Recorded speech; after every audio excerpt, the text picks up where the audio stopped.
Nouvelle édition du journal sur ESTV. Mesdames, Messieurs, bienvenue à toutes et à tous. Les résultats du brevet d'études du premier cycle BPC, session de juin 2018, sont tombés ce mardi à Brazzaville. Plus de 64 000 candidats ont été déclarés admis sur les 107 162 présentés, soit un pourcentage de 59,96%. Raoula Kob, Yondo, Steven Elinga. Étaient inscrits à cette session 110 157 candidats. Ont été présents 107 162 candidats. Ont été admis avec une moyenne de 10 et plus.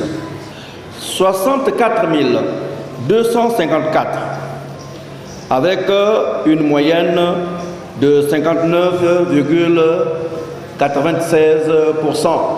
Selon le président général de jury, pour cette année, il y a une légère progression des résultats avec un écart de plus de 4,41%. Ces résultats, en comparant avec la session de 2017, donnent une légère progression avec un écart positif de 4,41%. Notons que la première place revient au département du Kwilu avec un pourcentage de 77,61%, suivi de la cuvette avec 64,02%.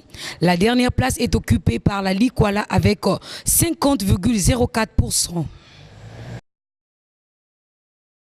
Les transporteurs congolais affiliés à la Fédération syndicale des professionnels de transport du Congo, FESI-PTC, s'organisent pour mieux défendre leurs intérêts. Samedi 11 août, ils ont inauguré leur siège social dans le 2e arrondissement de la capitale congolaise. Siège que nos reporters ont visité ce samedi. Bienvenue Roger Kouimissa, Eric Kabamba. Si hier, ils squattaient les locaux de la Confédération syndicale des travailleurs du Congo, CSTC, aujourd'hui, ils disposent d'un siège social répondant à leurs exigences. Il s'agit des transporteurs affiliés à la Fédération syndicale des professionnels de transport du Congo, FESI-PTC. Notre première mission, c'est la défense des intérêts sociaux, professionnels des transporteurs et de tous ceux qui mènent des activités connexes au transport. Et nous avions commencé à mener ce combat depuis quelques années. Mais aujourd'hui, ce qui change, c'est juste le cadre du travail. Nous avions voulu réunir les conditions. Et ça permet aux transporteurs, aux taximans, aux chauffeurs de bus et autres, pour pouvoir répondre facilement à toutes leurs attentes. C'est sur fonds propres que l'unique fédération syndicale des transporteurs du Congo s'est donné un local pour mieux répondre aux problèmes de ses adhérents. Ce sont nos militants qui ont pensé qu'il fallait doter la fédération d'un siège. Et d'abord, pour emmener les militants à cette conscience, il a fallu faire un grand travail que nous avons mené durant beaucoup d'années. Et ce travail consistait à faire comprendre aux militants que le syndicat vit des cotisations des militants. Le syndicat ne vit pas des subventions des partis ou des hommes politiques ou de l'État, non. L'occasion était indiquée pour le coordonnateur de la FESI-PTC d'éclairer les transporteurs sur la confusion qui règne entre certaines associations de transporteurs et la fédération syndicale qui défend les intérêts des transporteurs. Conformément à la loi et au texte en vigueur dans notre pays, au Congo, il n'y a pas, à notre connaissance, il n'y a pas 2 ou 3 syndicats des transporteurs. Il n'y en a pas, conformément au texte. La Fédération syndicale des professionnels de transport du Congo est le seul syndicat des transporteurs reconnu par le ministère du Travail, qui obéit au texte en vigueur dans notre pays. Les autres qui se font passer pour des syndicats, ils sont reconnus par le ministère de l'Intérieur. Ils sont reconnus par le ministre de l'Intérieur. Mais ceci ne leur donne pas le droit, ce n'est pas un syndicat. C'est une association, si vous lisez bien, c'est une association à caractère social. Ce siège social implanté au croisement de l'avenue Charles de Gaulle Et la rue Nzongo à Bakongo dispose à son sein un secrétariat, une salle d'administration, une réception et une salle de coordination nationale. La République du Congo s'apprête à célébrer ses 58 ans d'indépendance. À seulement un jour de la fête nationale, l'heure est au dernier préparatif pour que cette fête du 15 août soit belle. C'est ce qui nous dit Marielle Bakatoula. Le Congo va souffler sa 58e bougie d'indépendance ce 15 août. Les grandes artères de Brazzaville rayonnent aux couleurs du drapeau national. Des banderoles affichées ça et là avec des messages d'allégresse à l'égard des Congolais. Au boulevard Alfred Raoul, le décor est impressionnant. Plus de temps à perdre, chacun a sa tâche pour que tout soit enfin prêt avant le jour J. Des podiums installés de part et d'autre et même la chaussée en train d'être repeinte pour que le défilé se déroule dans de bonnes conditions. En outre, au rond-point Mungali, le quartier est également dans la fièvre de la fête de l'indépendance. On pouvait constater l'affiche spéciale des effigies des présidents ayant dirigé le Congo de 1959 à 2018, une manière d'apprendre l'histoire du pays à la nation. Une manière d'apprendre l'histoire du pays à la nation. Le Congo est indépendant depuis le 15 août 1960 et a comme président Denis Sassou Nguesso. Clôture ce lundi à Brazzaville de la 3e session ordinaire administrative de l'Assemblée nationale. Durant 70 jours, les honorables députés ont examiné 11 affaires dont les projets de loi portant plan national de développement. Deogracias Swakoulou. La 3e session ordinaire, dite administrative de la 14e législature de l'Assemblée nationale, s'est refermée sur une note de satisfaction tant sur la qualité que sur le fond du travail abattu par les honorables députés.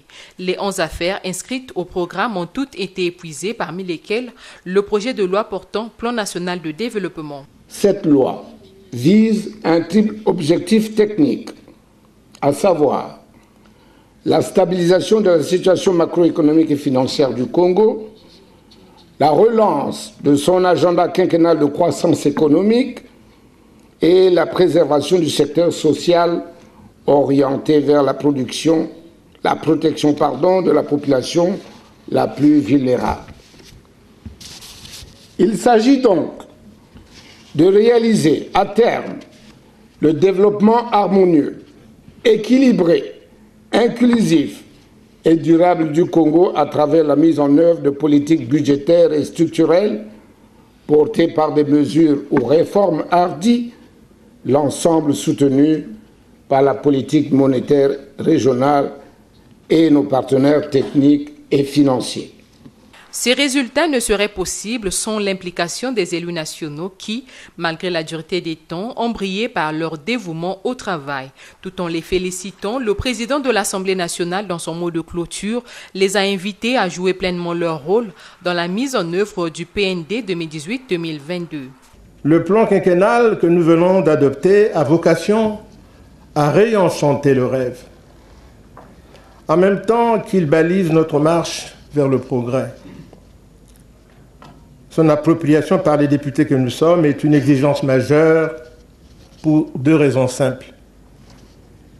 Premièrement, en saisir la quintessence pour le vulgariser à travers tout le pays auprès de nos mandants. Deuxièmement, en faire un outil efficient du contrôle de l'action gouvernementale. Nous devons veiller à ce qu'il y ait de moins en moins de déperdition de fonds, faute d'un système d'information fiable, intégré et cohérent, participant à une meilleure gouvernance de nos administrations. Cette 3e session ordinaire administrative a eu le privilège d'édifier l'opinion sur le drame survenu au commissariat de Chakona, Ampila, dans sa traditionnelle séance des questions d'actualité. Enfin, sur la situation du Poul, Isidore Vouba a salué la levée du mandat d'arrêt émis contre le pasteur Ntoumi, tout en espérant que cette mesure contribuera à accélérer le processus de désarmement, démilitarisation et réinsertion des ex-combattants.